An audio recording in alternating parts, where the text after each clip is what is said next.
When we talk about organic compounds, there are million of organic compounds which exist in the earth today. So we cannot remember the names of so many compounds. So there was a system of naming the organic compounds which was known as IUPAC system of nomenclature. So today in this part we will be talking about the nomenclature of organic compounds, and we will be talking about the IUPAC system of nomenclature. IUPAC system stands for International Union of Pure and Applied Chemistry. In this, when we write down the name is composed of three main parts. The first part is word root, which indicate the number of carbon atoms. The part which comes before word root is known as prefix. And prefix is further divided into two parts: primary prefix and secondary prefix. Another part which comes after it, and this part is known as suffix. Suffix again is divided into two parts: primary suffix and secondary suffix. Now, in order to understand the 5 parts of nomenclature, let's just talk about word root. So, word root indicates the number of carbon atom, which we already discussed. So, if it is N is 1, it is meth. If N is 2, it is eth. If N is 3, this is prop. If it is 4, it is referred as but. If it is 5, we write down pent. If it is 6, we write hex. If it is 7, we write down hept.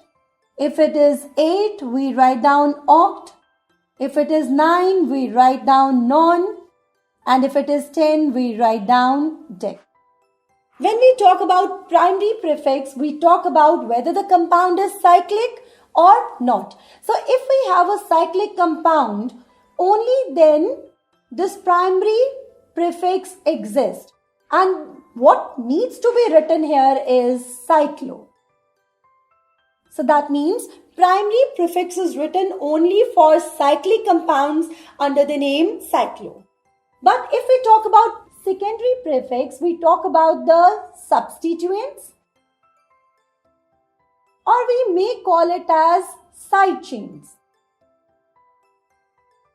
And the few very important are some from the halogens, that is fluoro, Cl, that is chloro, Br, that is bromo, I, that is iodo,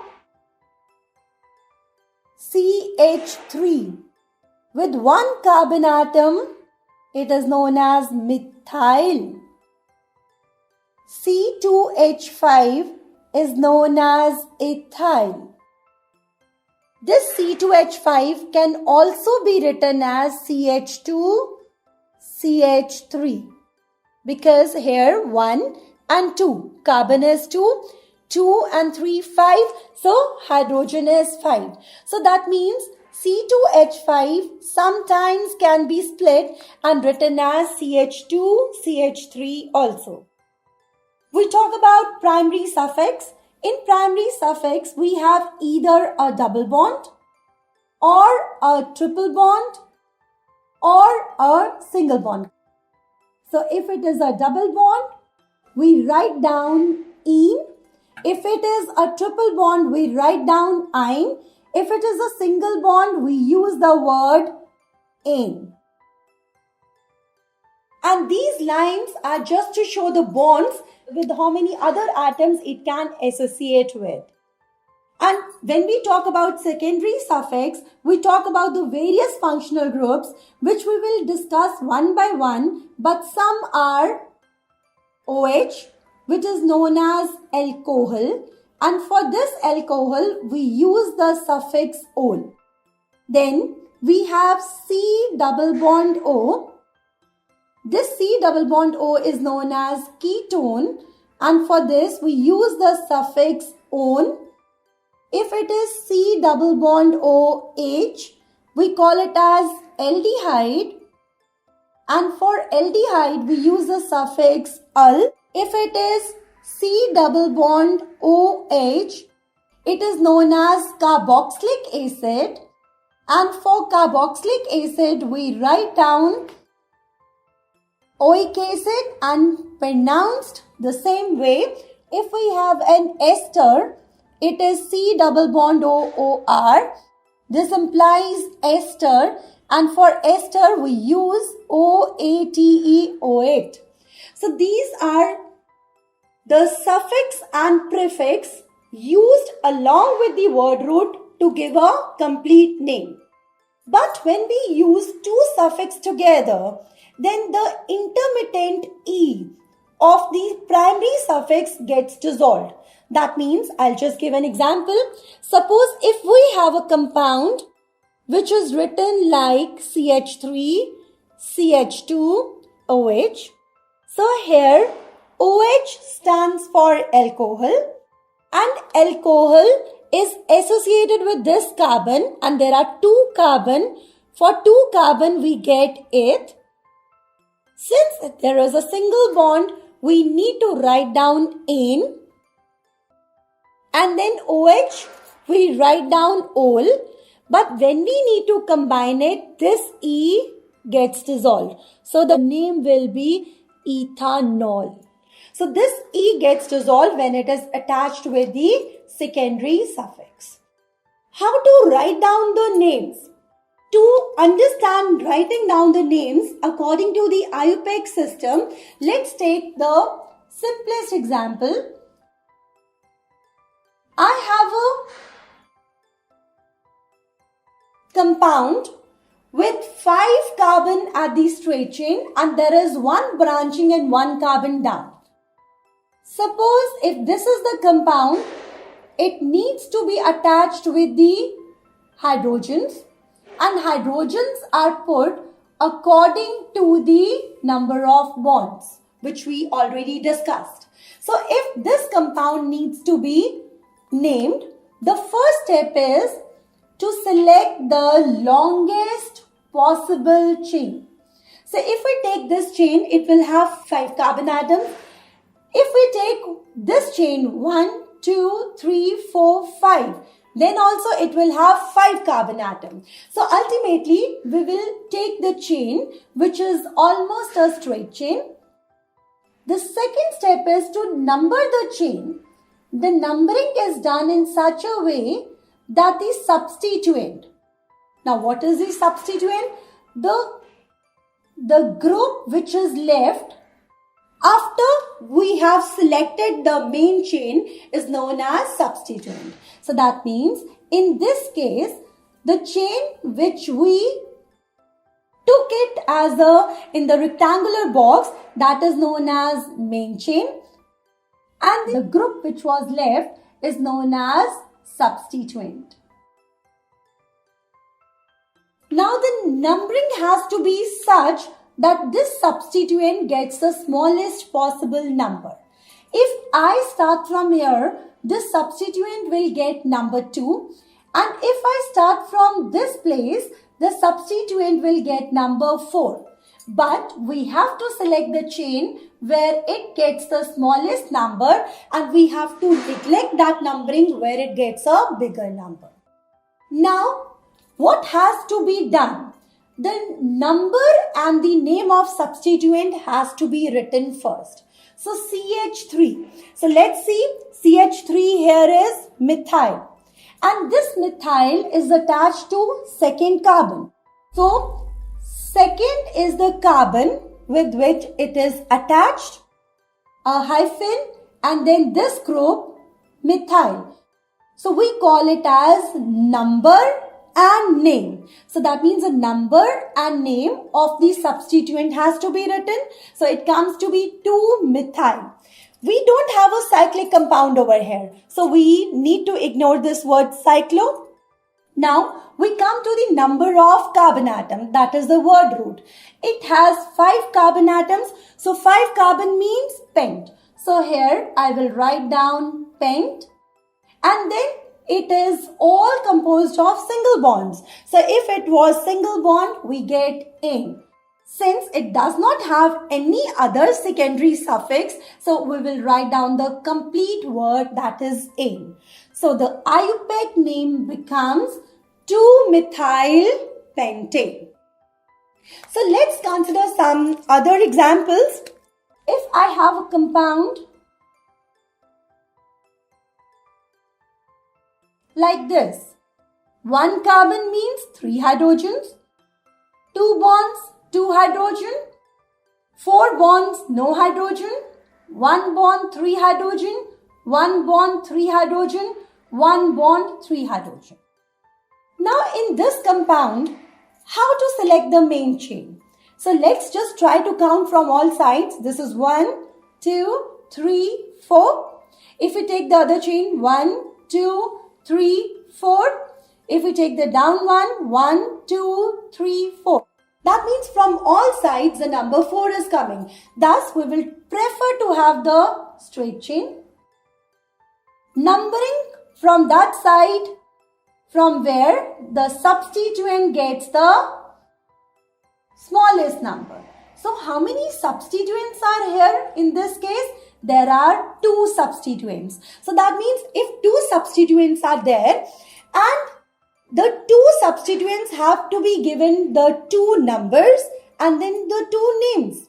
So in this compound there are 2 methyl groups, and since both are the same, so they will have only one name. So let's just give a number. This is 1, this is 2, this is 3, this is 4. The first methyl group, the first substituent is at position 2. The second methyl is again at position 2. But since they are the same ones, so we can use, instead of writing down methyl, we can use a prefix di. It will be dimethyl. So now both the numbers have been given, both the methyl groups have been given the name, that is dimethyl. Now we have to look for the main chain. In main chain there are 4 carbon, 4 means bute, and then all have single bond, so we will have butane. So the name will be 2,2-dimethyl butane. Let's take another example. If I have Cl over here, so now 1 carbon means 3 hydrogens. So here we have 3 bonds, so 1 hydrogen, 2 bond, 2 more hydrogen, 2 bonds, 2 more hydrogen, but here there is only 1 bond, so 3 hydrogens. So here this is chlorine. Chlorine cannot be included in the chain because the chain can be composed only and only of carbon atom. The first step is to select the longest possible chain. Now we need to number the chain in such a way that the substituent gets the smallest possible number. So this is the substituent, and substituent will get the smallest number if numbering starts from this side. So the smallest number to the substituent is 2, and the name of this substituent is chloro. So it will be 2-chloro. 5 means pent. And since there are only single bonds, we will use ane. So the name will be 2-chloropentane. Let's try with some double bonds. Now suppose if I have a chain where I have 1 double bond and 1 chlorine. So if I have 1 double bond and 1 chlorine, then I need to give the preference to the double bond. So let's just finish with the hydrogens. So 1 bond, 3 hydrogens. 1, 2, 3 bonds means 1 hydrogen. 1, 2, 3 bonds means 1 hydrogen. 2 bonds means 2 hydrogen. So in this compound, double bond and chlorine. Both are present. That means there is one substituent and there is one functional group. One functional group, though it is the primary functional group. So, functional group is always given preference over the substituent. So thus, we need to number the chain in such a way so that this double bond gets the lowest number. So let's start the numbering from this position. This is 1, 2, 3 and 4. But naming should be done according to the rule. So that means chlorine is the substituent which is attached at the third carbon. So I'll write down 3. The name of the substituent, that is chloro. But for 4 members, I'll be using bute, 3-chloro, bute. And then after position 1, I have the double bond. So hyphen 1 hyphen -ene, because there is nothing to proceed further. So the name of this compound will be 3-chloro bute 1-ene. So if I have another compound with a triple bond and the triple bond is placed here and I have one bromine group over here. So 1 carbon means 3 hydrogens, 3 bonds, 1 hydrogen, 3 and 1, 4, it's stable, 3 and 1, 4, it's stable, and here we have 3. So if this is a compound, then how to do the nomenclature? Let's see which is the longest chain. There is only one way by which I can select the chain because bromine is no way going to be included. So now if I start from here, this triple bond gets the position after carbon 2. So that means it will get the number 2. If I start from this position, so it will get 3. So ultimately I have to prefer functional group over the substituent. Thus my numbering will be in order to give preference to the triple bond. So now, but the naming will be the number first and then the name. So this is 4-bromo. 4-bromo. There is a 5-member chain for which I will write down as pent. Then after position 2, I have a triple bond. So I will write down as pent -2 -YNE, that is ine, and nothing is proceeding, so E will be written as such. So we will have 4-bromo pent 2-ine. Now suppose if we have a compound where 2 substituents are present. For example, I have CH3 and I have one bromine group over here. So this is 1 carbon, that means it 1 bond, so it has 3 hydrogens, 2 bonds, it will be associated with 2 hydrogens, 1, 2, 3 bonds, 1 hydrogen, 2 bonds, 2 hydrogen, 1, 2, 3 bonds, 1 hydrogen, 1 bond, 3 hydrogens. Now the first step will be, or the rule number 1 will be to select the longest possible chain. The chain will be 1, 2, 3, 4, 5, 6. If you want to try the other one, you'll get 1, 2, 3, 4, 5, 6. So both ways you'll get only 6 carbon. So we prefer to have the straight chain. Now, in order to number when 2 substituents are present, let's start with the numbering from this side. So if you have numbering from this side, we get one number, that is 2, and the other number is 4, and 2 plus 4 makes 6. And if we start from here, you will get 1, 2, 3, 4, 5 and 6. So that means one number will be 3 and the other number will be 5. And 3 plus 5 will make 8. So we will prefer the chain from where the lowest sum comes. So since it is less from this side, so we will prefer to have the numbering with 2 associated with methyl and 4 associated with bromine. But now the third rule which comes to play is alphabetic rule. And since V comes before M in alphabetic series. So we will write down 4-bromo, then 2-methyl. So these are 2 substituents. And then we will count the number of carbon atoms. That comes to be 6. And for 6, we have hex. And then since it is all single bond, we will get hexane. So the name will be 4-bromo, 2-methyl, hex for the 6 carbon and ane for all the single bonds.